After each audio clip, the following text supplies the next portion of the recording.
Korean story grandma. Dun, dun, dun. Okay, I'm going back today to 1979, and it was my first daughter was born in 1979, and then we were told to go to Bulgaria, Sofia, because now it's different. But at the time when my husband was working for the Foreign Office, Foreign and Commonwealth Office, and depending on your career move, you get told where to go.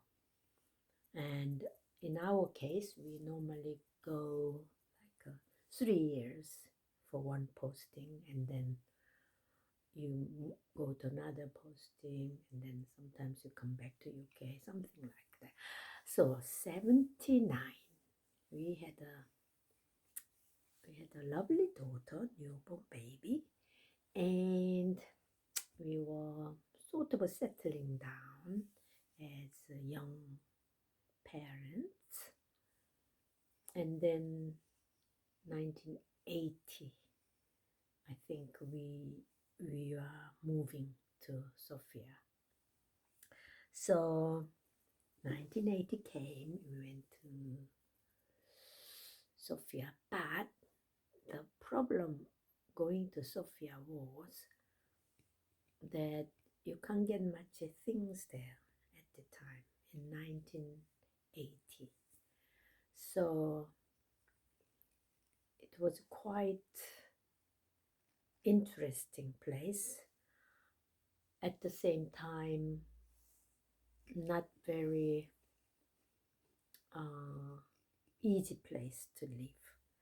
Not only because of the language barrier, and also, it's a communist country, and in 1980, it was quite the Iron Curtain, and the communist bloc was quite severe. And I'm surprised that coming from Korea and we get posted that kind of place, simply because in Korea we used to, in elementary school or primary school, we used to draw anti-communism education. We used to draw their face. It's like evil face, red with horns coming out, with very spikes on their face, very red, and a black spot, almost like a not even monster. I think it's quite scary face we drew. And then of course you're not talking about communist or North Korea, this kind of vocabulary itself, the word itself can be sinful, and you can get into trouble. And you don't talk about it, just you get on with your present moment. And very, because of North and South Korea situation and how the country was divided, and the North states had a very close to USSR and the Red China at the time. So obviously South Korea was very wary of, in fact, anti-communism, totally, 100%.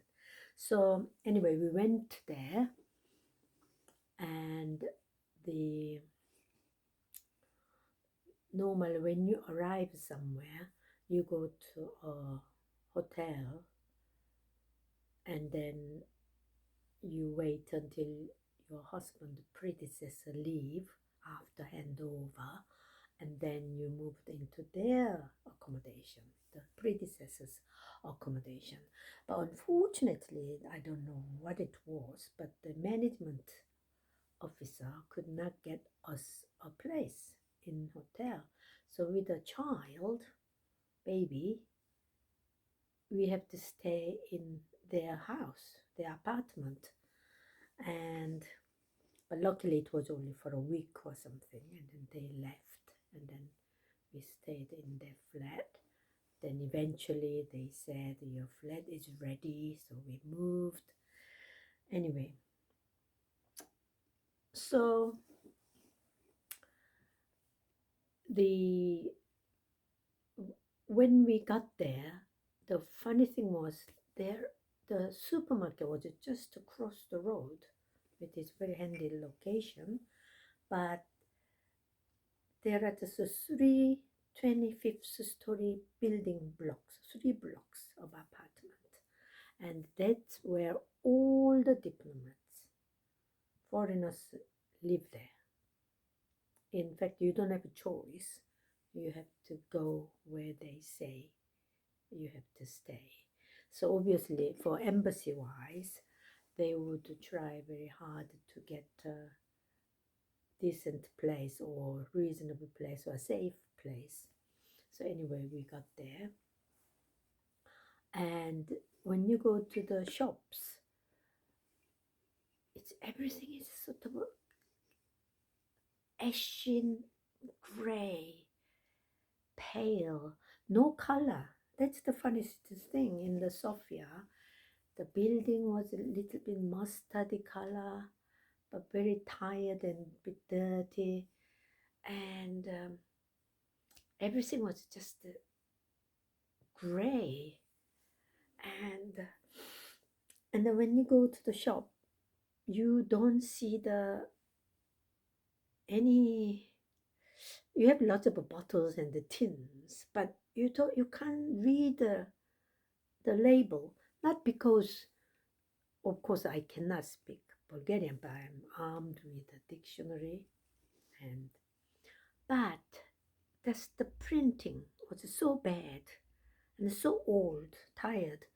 You cannot see anything, but you can see some of them the bread. But bread is like a brick, very hard, and sometimes you buy flour, and well, they don't have a flour sometimes, but if you get it, sometimes you have to sieve through, because sometimes moth flies out, little insect, things like that. So we had a little commissariat in the embassy building, so you can go and then buy like British things, baked beans and Marmite, and non-perishable mainly. And the fresh goods was very difficult to find.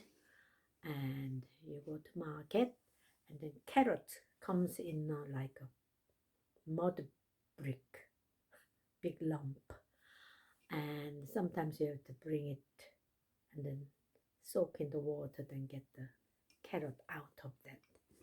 And sometimes if you're lucky you can get nice things, but no regular size.